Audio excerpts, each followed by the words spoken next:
एक गरीब मोची लोगों को हज के लिए जाता देखकर कहता, इंशाअल्लाह एक दिन ऐसा जरूर आएगा कि मैं भी इसी तरह हज पर जाऊंगा। फिर वो बड़ी मेहनत से लोगों की चप्पलें सीकर पैसे कमाता, कुछ घर का खर्चा चलाने के लिए खर्च करता और कुछ पैसे जमा करता रहता। फिर काफी मुशक्कत करके सालों के बाद आखिरकार उसने हज करने जितने पैसे जोड़ ही लिए।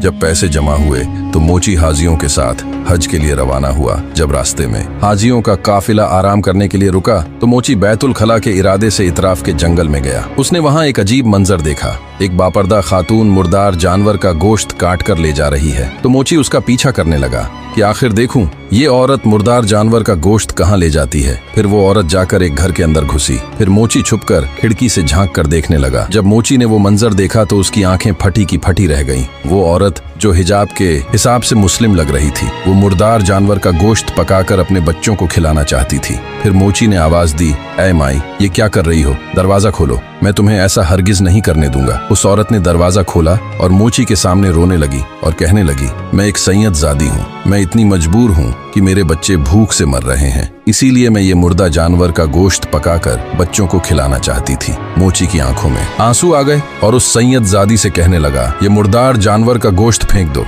मैं जाकर तुम्हारे बच्चों के लिए कोई बंदोबस्त करके लाता हूँ। फिर वो मोची हज पर नहीं गया। हज के पैसों से जितना भी सामान मिल सका, राशन वगैरह वो खरीद कर लाकर उस सैयदजादी को दिया। सैयदजादी अपने रब की बारगाह में हाथ उठाकर उस मोची के लिए दुआ करने लगी, ऐ अल्लाह, इस मुसाफिर के दोनों जहां सरखरू कर दे। फिर वो मोची वापस अपने गांव चला गया। महीनों बाद जब हाजियों का काफिला वापस पहुंचा तो मोची हाजियों को फूलों के हार पहनाने लगा। हाजी कहने लगे कि भाई, तू क्यों हमें हार पहना रहा है? तू तो हज पर हमारे साथ ही था, हार तो तुम्हारे गले में भी होने चाहिए। इस इलाके के लोग हाजियों से कहने लगे, ये क्या कह रहे हो? ये मोची तो यहाँ गांव में हमारे साथ था, ये तो हज पर गया ही नहीं, रास्ते से ही लौटकर वापस आ गया था। फिर लोग हैरानगी से पूछने लगे, ऐ मोची बता, तूने ऐसा क्या अजीम नेक अमल किया कि तेरा हज अल्लाह पाक ने घर पर ही कबूल कर दिया?